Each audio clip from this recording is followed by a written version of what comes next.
Voilà, on est en direct. On est en direct. Alors, bonjour Yael, bonjour à tous. Comment ça va Yael? Attends, je vais couper le ouais, bah, écoute, ça va très bien, Ouais. et toi? Ça fait, Eh ben, écoute, bon, pas comme si on se parlait pas souvent, hein? non, mais tu vois, on reprend le contact et je suis très content parce que ben, on se parle aujourd'hui de Aime le sommet, un sujet qui nous tient à cœur à tous les deux.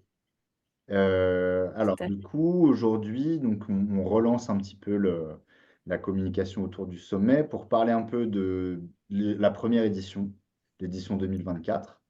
Dont on est très content, je crois. Donc, on reviendra un petit peu plus là-dessus en détail. Et on est tellement content que, bah, en fait, on décide de refaire une seconde édition. Oui, oui, bah, c'était quand même l'ambition à la base. On n'allait pas se Très bien. lasser aussi rapidement comme ça. Donc ouais, ouais, on était partis déjà sur de la durée, sur de l'endurance, hein, et heu et donc on a mis nos petites méninges au travail. Ça fait déjà un moment qu'on commence à bosser dessus.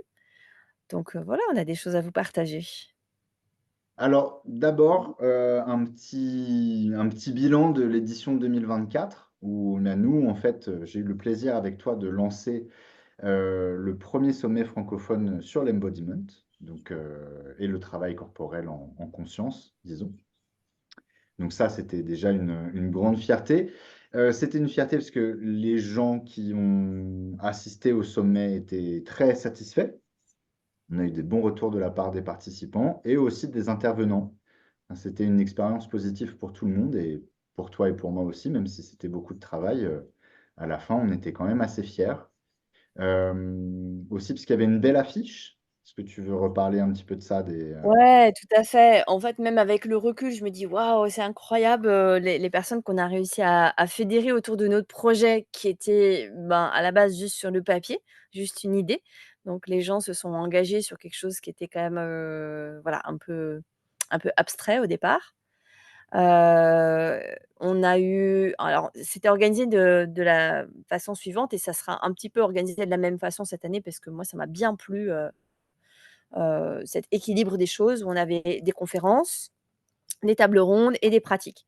Parce que ça reprend un peu, le travail qu'on souhaite apporter, qui est un travail dans le corps, donc de la pratique corporelle, de l'expérimentation, des différentes techniques, des différentes approches, des réflexions, mais des pas réflexions, chacun dans son coin, donc les tables rondes étaient super, autour de on a eu 3 tables rondes avec des thèmes assez riches et ça nous a emmenés assez loin dans les réflexions. Et je me dis: C'était «Tiens, c'est des tables rondes, intéressant». pardon, qui réunissaient 3 intervenants à chaque fois. Tout à fait, de disciplines différentes sur un thème, qui était un terme, j'allais dire entre guillemets «généraliste», où on pouvait se retrouver indépendamment de la discipline. Et puis on avait des conférences donc qui étaient, voilà, plutôt de donner la parole à pendant 1 heure et demie à une personne, sur un contenu un peu plus théorique souvent. Voilà, donc je trouvais que c'était assez équilibré. On a eu une belle affiche nationale et internationale, parce qu'on a essayé de mettre en valeur et c'était notre propos, de mettre en valeur le travail qui est fait en France, de gens qui sont là, qui font un travail, magnifique depuis longtemps. Il y a certaines personnes, comme je pense à Jeannette Amato au docteur Michel Taranto qui font un travail qui est là, conséquent depuis longtemps, mais qui sont pas forcément, très connus, en fait, ou juste une petite niche.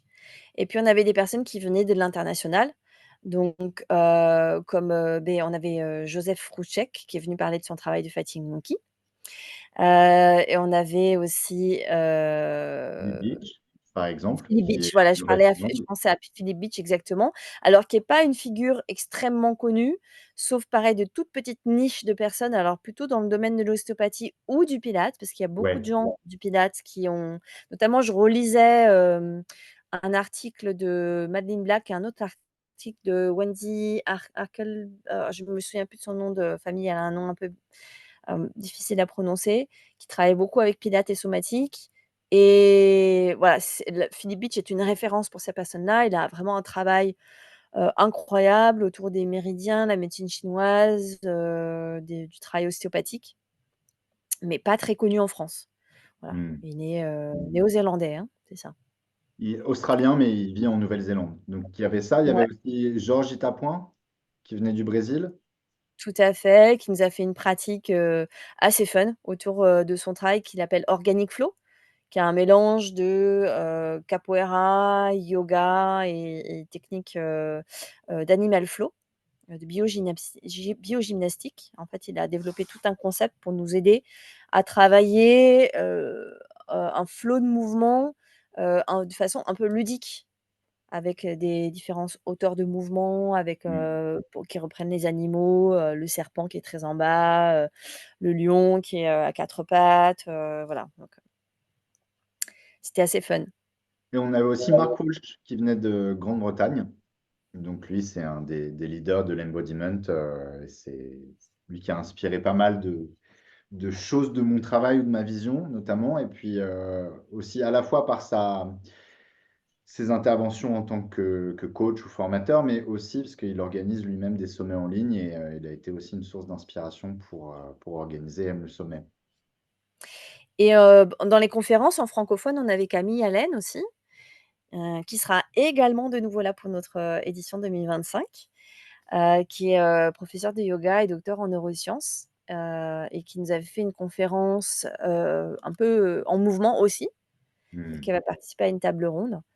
Donc voilà, c'était vraiment riche de points de vue. Moi, ce que j'ai beaucoup aimé, c'est qu'on avait des pratiques, assez différentes, des points d'entrée en fait, hein, de vision différents, des gens qui venaient des arts martiaux. Il y avait Loïc Santiago qui était là aussi pour une table ronde qui vient du Systéma. On aura d'autres personnes qui viennent des arts martiaux cette année aussi. Hem, donc des points d'entrée un peu différents et finalement, des points de convergence, dans les réflexions, et c'est Oui, ça qu'on aime, quoi. Voilà. effectivement, par des chemins différents, on arrivait quand même à des réflexions, des conclusions similaires. Donc ça, c'était intéressant, alors qu'en apparence, les pratiques étaient vraiment très différentes.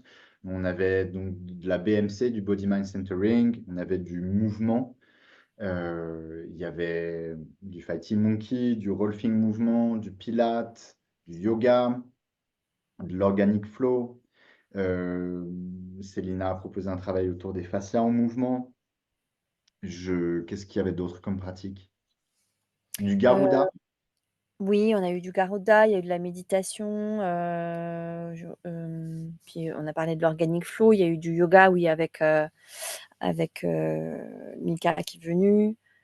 Ça a été assez épique. Voilà, Mika Yoga, c'était ça, c'était une pratique unique en son genre à l'aéroport de je sais plus où, mais en Grèce. D'Athènes ou quelque chose comme ça, ouais. Et donc, voilà, donc c'était vraiment des profils très différents, des pratiques qui pouvaient, en apparence être, opposées ou contradictoires, enfin qui manquaient de lien, et pourtant on constate quand même que, on arrive globalement donc aux mêmes conclusions, et pourtant il y a des éclairages aussi qui viennent, donner une Ouais. vision globale. Donc ça, c'était vraiment intéressant. Et il Moi, y je me avait dirais plus que les mêmes conclusions parce que c'est pas on n'a pas lissé un on n'a pas voilà, un message à donner. En fait, c'est plus de trouver des points de résonance et des endroits où on peut rebondir les uns sur les autres. C'est plutôt ça que j'ai senti, tu vois? On tombe pas tous d'accord sur la même chose. On travaille pas de la même manière. On n'a pas forcément les mêmes objectifs dans notre travail. Il y a des pratiques qui sont externes, des pratiques qui sont internes, des pratiques qui se font, en collectif, des pratiques qui se font seules, tu vois? Donc c'est vraiment varié, mais on trouve des points, tu vois, de réflexion commune et avec lesquels on peut rebondir, et quand tu rebondis, tu raisonnes, tu te dis: «Ah mais oui, mais ça j'avais jamais pensé de cette manière-là.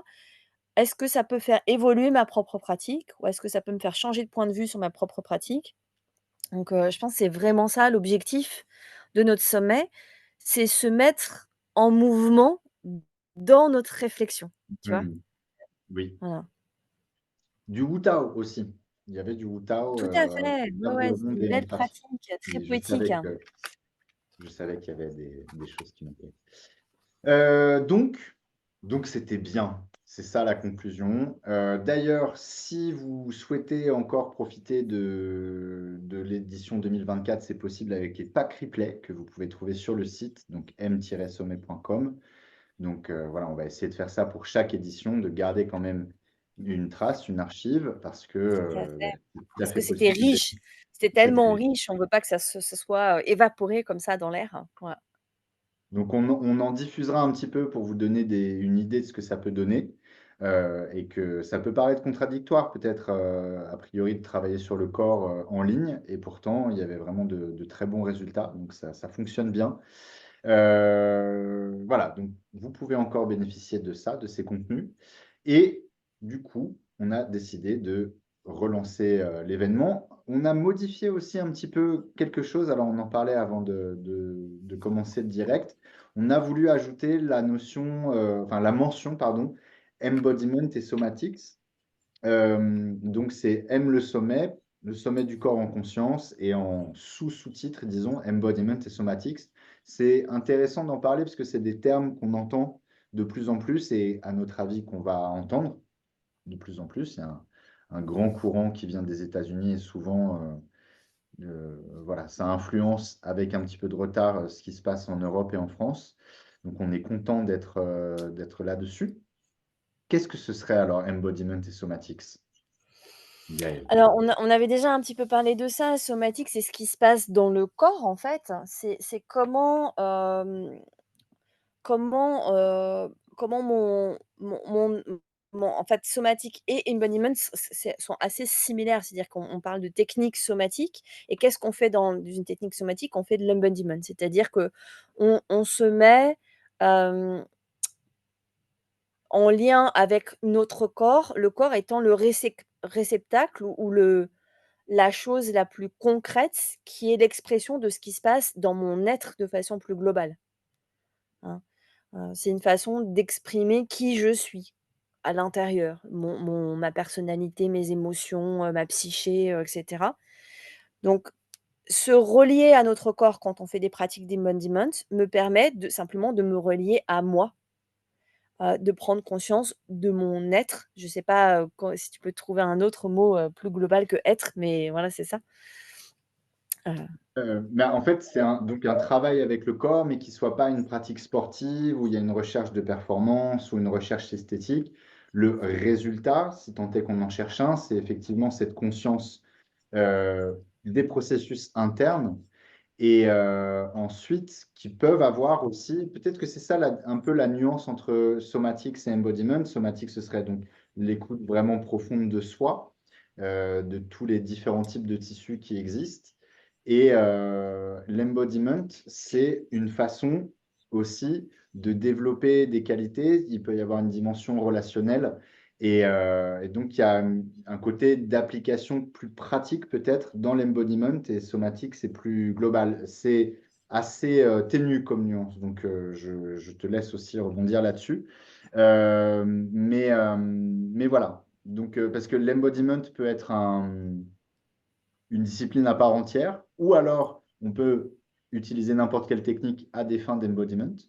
Et le travail somatique, c'est peut-être plutôt une grande catégorie qui rassemble différentes techniques, bah, comme le Body Mind Centering, Feldenkrais, Alexander, mais que là aussi, on peut donner une dimension somatique au Pilates, par exemple.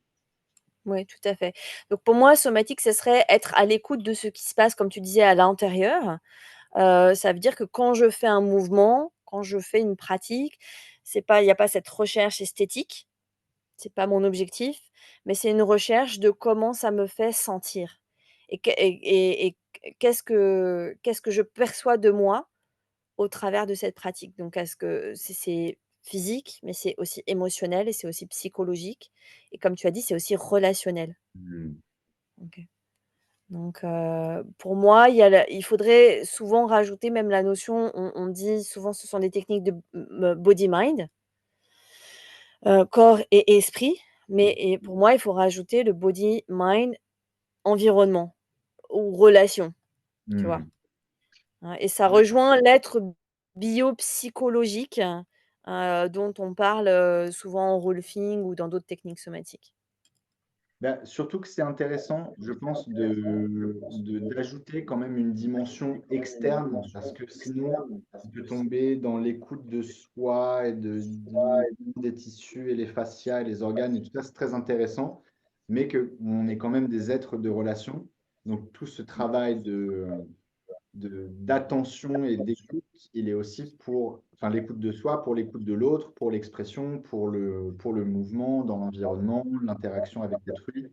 C'est ça, c'est important. Ça pourrait, le travail corporel en conscience, ça peut avoir une dimension sociale, mais peut-être même politique. Enfin, donc ça, c'est important effectivement de le mentionner, que c'est pour soi, mais c'est aussi pour l'autre et pour le monde. N'ayons pas peur des mots. Ouais, bah, oui, c'est ça parce qu'en fait, on vit en société, on vit en relation et donc si on est tous plus conscients de ne serait-ce que si on prend la sphère physique, de l'espace qu'on prend autour de nous, de l'impact que nos mouvements vont avoir, tu vois, dans notre environnement proche, mais aussi, de comment j'exprime, comment, par exemple, une émotion va venir traverser mon corps. Quand je suis en colère, quand je suis triste, quand je suis qu'est-ce que ça fait dans mon corps? Quel type de posture, quel type de mouvement ça induit? Du coup, est-ce qu'il y a quelque chose qui se ferme? S'il y a quelque chose qui se ferme, est-ce que je peux le laisser se détendre? Est-ce que si ça se ferme trop, est-ce que ça va induire une réponse, d'une certaine façon, dans une relation, vers l'autre et cetera? Donc il y dans le somatique, il y a aussi, toute une approche à l'heure actuelle qui va beaucoup plus du côté de la psychologie et de la gestion des traumas notamment. On voit beaucoup ça qui se développe, heu avec, Peter Levine, avec, la théorie polyvagale et donc le yoga s'est beaucoup emparé de ça avec tout le travail Hmm. autour de la respiration, du yin, tu vois, et cetera. Mais voilà, te c'est là et puis surtout c'est pas on parle de vague là qui vient des États-Unis, mais c'est pas du tout un mouvement, ce sont pas des pratiques, jeunes. Quand on parle de technique Alexander, technique Feldenkrais, je sais pas exactement combien de temps, mais ça a presque 100 ans maintenant, je Oui, pense, hein. début du XXe siècle, probablement, oui. Voilà. C'était un peu contemporain de Pilates. Enfin, en tout cas, c'était les mêmes périodes, je pense. Donc ça veut dire que c'est là depuis longtemps. Hein, souvent, les choses, de sont pas des choses très répandues, sont pas des techniques très répandues, mais c'est présent et ça infuse, c'est le mot que je cherchais, ça infuse, beaucoup de milieux de pratiques corporelles depuis très longtemps. Moi, j'ai été biberonnée à ça. Moi, je viens de la danse, je suis danseuse, donc j'ai été biberonnée au Feldenkrais, par exemple, tu vois? Et au Hmm. BMC. Dans la danse contemporaine, on a beaucoup donc ce sont des choses qui ont été intégrées, au fur et à mesure par beaucoup de personnes qui elles-mêmes ont développé, un travail corporel par la suite, tu vois? De façon plus contemporaine. Donc heu, Comme le travail donc sur voilà, les fascias, c'est par pas une exemple. notion nouvelle, tu vois? C'est ça que je veux dire. Oui, oui. Un peu comme pour les fascias qui sont devenus très à la mode, alors que ça fait effectivement en souterrain, ça fait longtemps que c'est connu, notamment depuis Aida Rolf et tout ça. Voilà, tout à fait. Donc voilà, donc on a ajouté cette petite mention pour essayer de préciser un peu le propos du sommet. Est-ce qu'on peut rappeler brièvement quelle est notre intention? Pourquoi on se lance dans toute cette aventure? Avec quelle envie, quelles idées? Ouais. Alors on s'est pas tellement concerté sur notre réponse là. Moi j'ai réfléchi un peu à ça C'est et organisé. ouais, moi, ce qui m je me rends compte que ce qui me donne, le plus de plaisir à créer, à imaginer ce type, de rencontre et notamment même le sommet, c'est la notion de partage. Dire que comme je suis quelqu'un de très curieuse, qui aime bien lire, qui aime bien expérimenter, et avec, toutes les années d'expérience que j'ai derrière moi, beh, j'ai beaucoup navigué dans plein de milieux différents et j'ai expérimenté plein de techniques et je me suis rendu compte que, j'avais un certain réseau de connaissances, de professionnels et cetera. Ce qui est aussi ton cas. On Même si on n'a pas navigué exactement aux mêmes endroits, bah, justement, c'est riche d'être tous Exactement. les 2 parce que, voilà, on s'apporte des choses mutuellement. Et puis j'avais pas envie de le garder juste pour moi, tu vois? J'avais envie de le partager parce que et ça, je ne sais pas pourquoi, ça reste un mystère. Un de mes moteurs dans la vie, c'est la transmission. Je sais pas, quelle est la raison profonde, Mmh. mais j'aime transmettre et je pense que c'est une des choses que je fais bien, tu vois? Et donc Semblerait-il. bah, pour moi, aime le sommet, c'est ça, c'est du partage et c'est de la curiosité et c'est, essayer d'apporter, de la réflexion. Parce que j'aurais pas l'outrecuidance, enfin, tu vois, la prétention de dire que c'est la vérité. C'est des C'est la informations. c'est des informations, c'est de la réflexion, en fait. Voilà. Magnifique, magnifique. Bah, oui, effectivement, l'idée de faire connaître ces thèmes-là qui nous sont chers et qui, même si effectivement tu parlais de niche tout à l'heure, il y a des milieux où ça va de soi, ce travail du corps en conscience, mais c'est encore tout petit, particulièrement en France, où pour plein de raisons, il y a quand même beaucoup de résistance ou de méfiance par rapport au travail sur le corps. Et il y a des moments où c'est fort bienvenu, puisque cet esprit critique, ça fait réfléchir d'une façon un petit peu plus critique, justement, attentive. Mais il y a une coupure un peu avec un travail spontané, une conscience organique, des choses qui peuvent être bénéfiques. Et donc, il y a quand même l'activité physique et le sport, ça reste cantonné à une certaine sphère de la vie et il y a peu de circulation, peu de transfert dans la vie de tous les jours. Et donc, notre conviction, j'ai l'impression, je parle pour moi, mais aussi pour toi, c'est que ce qu'on fait sur le tapis ou à l'entraînement, ça peut servir dans n'importe quel domaine de la vie.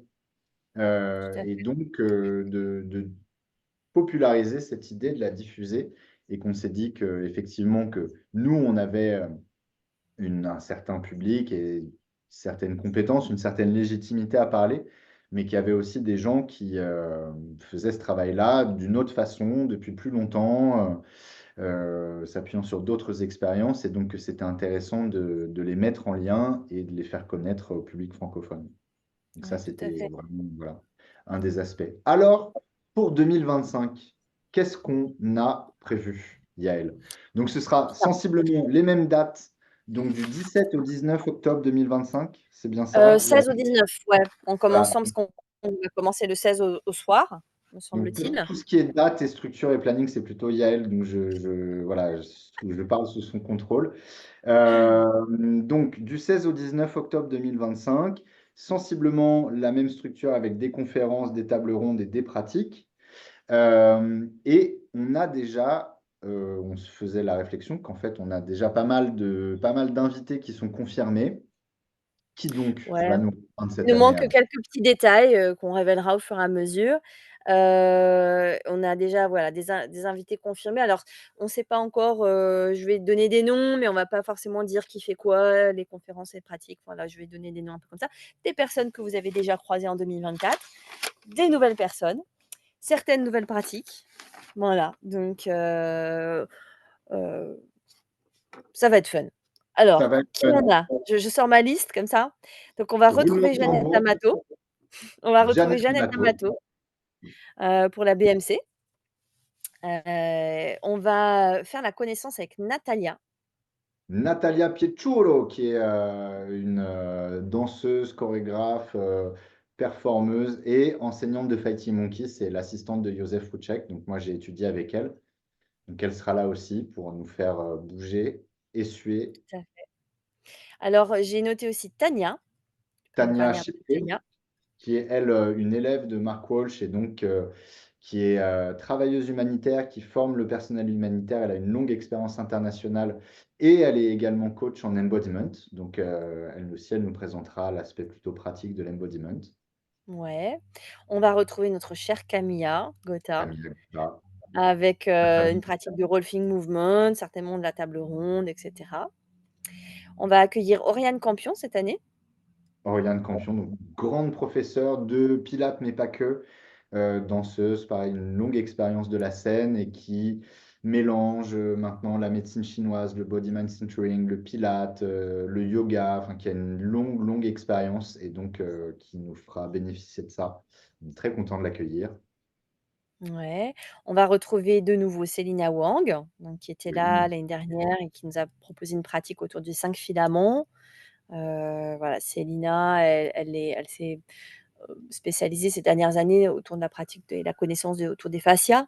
Les Elle fascias, le travail a somatique aussi. ouais, elle travaille somatique, elle vient de se former en BMC et elle a fait du continuum aussi. Et donc voilà, donc c'est quelqu'un qui est à la pointe de la recherche, on va dire, qui a beaucoup investi de temps pour aller, se former aux 4 coins du monde et Mmh. ça, c'est vraiment précieux, ce genre de personnes et je pense que la plupart des gens qui, sont invités là on voit, sont des personnes qui ont vraiment mis beaucoup de cœur et de temps, à se former et à apprendre. Donc on va retrouver Franck Guery, Hongrie. qui fait de la Donc qui sophrologie, de la fait méditation. sophrologie, qigong, shiatsu, Oui, aussi un incontournable de l'équipe, Aime le sommet. Donc et qui a surtout une présence, lui, il incarne, il embody vraiment son enseignement, je trouve, avec de la joie, de la douceur, de l'attention, plein de voilà, toutes les valeurs dont on a besoin. tout à fait. Donc je disais tout à l'heure, on va retrouver aussi Camille Allen, qui est professeure de yoga et docteur en neurosciences, Oui, qui a une grande expérience pratique, hein, dans ces champs-là qui intervient et notamment au milieu hospitalier sur la prise en charge du trauma. Et elle a effectivement ce côté un peu incarné, pratique, expérience du terrain, mais aussi une vision vraiment académique, hein, puisque donc, tout à elle fait.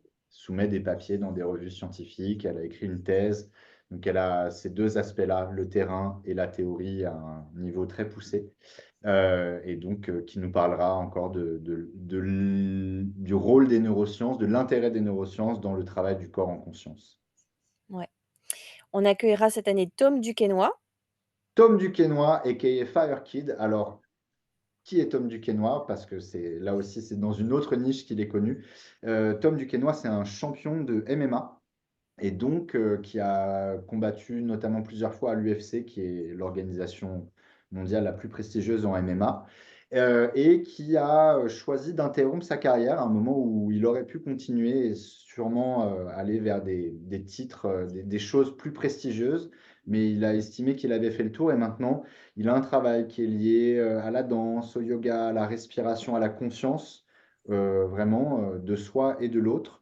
Et donc, moi, ce qui m'a plu, c'est cette alliance entre les deux, d'avoir performé à très haut niveau dans un sport qui est quand même assez dur physiquement et que, bah, voilà, en doublon, il y a tout ce rapport avec la conscience, la douceur, la relaxation.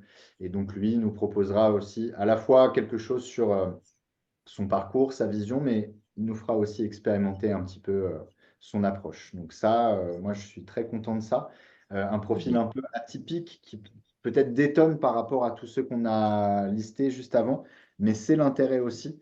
Nous, notre projet, c'est d'ouvrir un peu le champ de ce que c'est que le travail en conscience. Et donc, on peut avoir Jeannette Amato et le BMC, la conscience du corps et du thorax, et Tom Duquesnoy qui peut aussi expliquer des techniques de sambo et de trucs.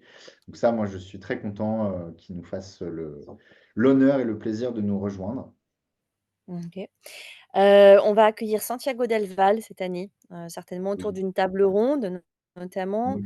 Alors Santiago, il est kinésithérapeute spécialisé dans la prise en charge, plutôt artistique, danseur, musicien, mais aussi circassien.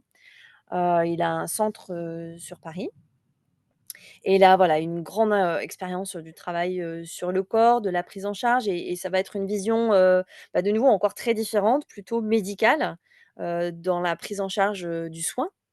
Mais voilà, très intéressant. Et oui, parce qu'il dirige donc Corporis Fabrica, où enfin, donc, il prend en charge des artistes de la scène pour les soigner quand ils en ont besoin, mais il forme aussi des professeurs du mouvement en général à une vision plus anatomique, plus technique, et donc pour essayer d'augmenter le niveau d'expertise des enseignants. Donc ça, c'est aussi une noble mission. Et on a encore 2 autres personnes, donc on va retrouver Marc Walsh qui était avec nous déjà l'année Mark Walsh, dernière. qui est un peu le Voilà parrain et de l'événement de M le sommet. Je lui ai soumis cette idée de parrainage, il n'a pas très bien compris, mais il a dit ouais, ouais, je serai là, pas de problème. Donc Mark Walsh, avec, je suis sa formation en ce moment, avec à la fois un mélange de compétences, de connaissances théoriques, d'expertise sur le terrain et une sorte d'exubérance incroyable. Donc là aussi, lui, il incarne quelque chose. Je trouvais la dernière fois une belle formule où il est entièrement lui-même et pourtant il a de la place pour les autres. Donc ça aussi, je trouve que c'est un bon exemple. Je pense pas que tout le monde doive être comme Mark Walsh, sinon ce serait un peu fatigant, mais que lui, il est, voilà, c'est un Il est bon dynamique, on équilibre. va dire. Ouais, Voilà. Hein? il est dynamique. Il est dynamique et encore, hein, vraiment, à M le sommet, il était sage, hein, parce qu'il y a Il est des moments tranquille. Ouais. je me disais, Et une voilà, dernière très personne inspirant. qu'on va accueillir cette année, c'est Tias Little, si tu nous parles un petit peu Tias de lui aussi. Little, alors là, c'était la bonne nouvelle. Donc, Tias Little n'est pas très connu en France. C'est un professeur de yoga qui a étudié aussi la médecine chinoise, le Feldenkrais. Enfin, voilà, il s'est formé à une grande palette de disciplines et son approche est très intéressante. Il est l'auteur d'un livre qui s'appelle Yoga of the Subtle Body, qui n'est pas traduit malheureusement en anglais, en français, pardon, mais qui est magnifique. Voilà, toutes ces idées-là, cette approche, on peut la retrouver là-dedans. C'est très bien illustré aussi. Donc lui, il va nous parler de son travail de yoga mélangé à une approche somatique. C'est une des choses qu'il propose en parallèle de son enseignement du yoga qui est plus classique. Lui, je pense que c'est surtout Iyengar, mais il a aussi une base d'Ashtanga, me semble-t-il.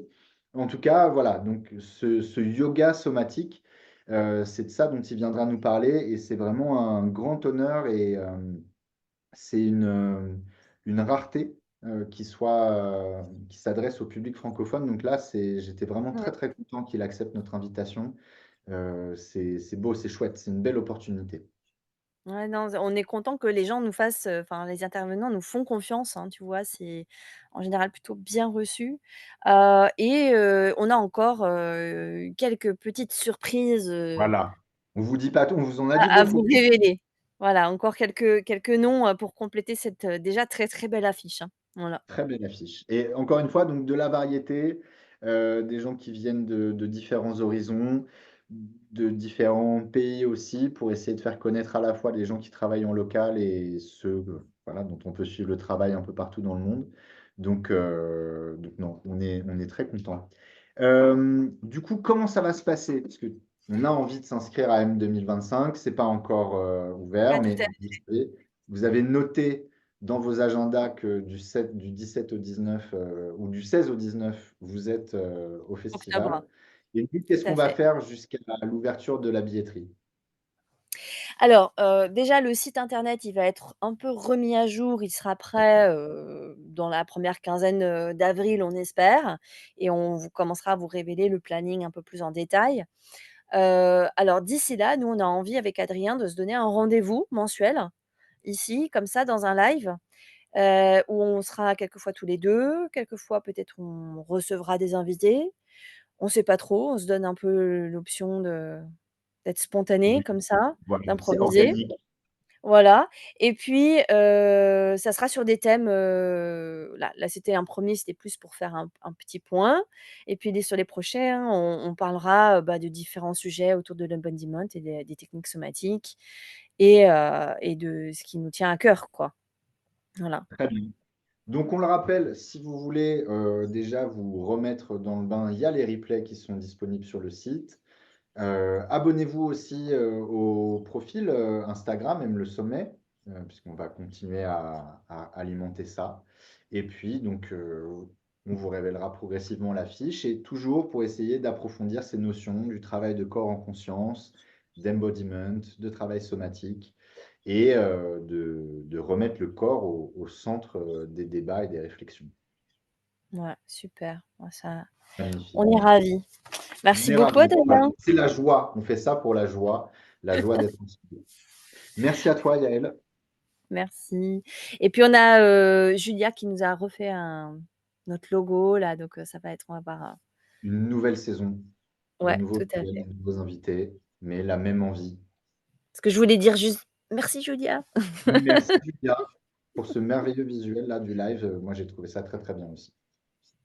Ouais, Donc, à très bientôt.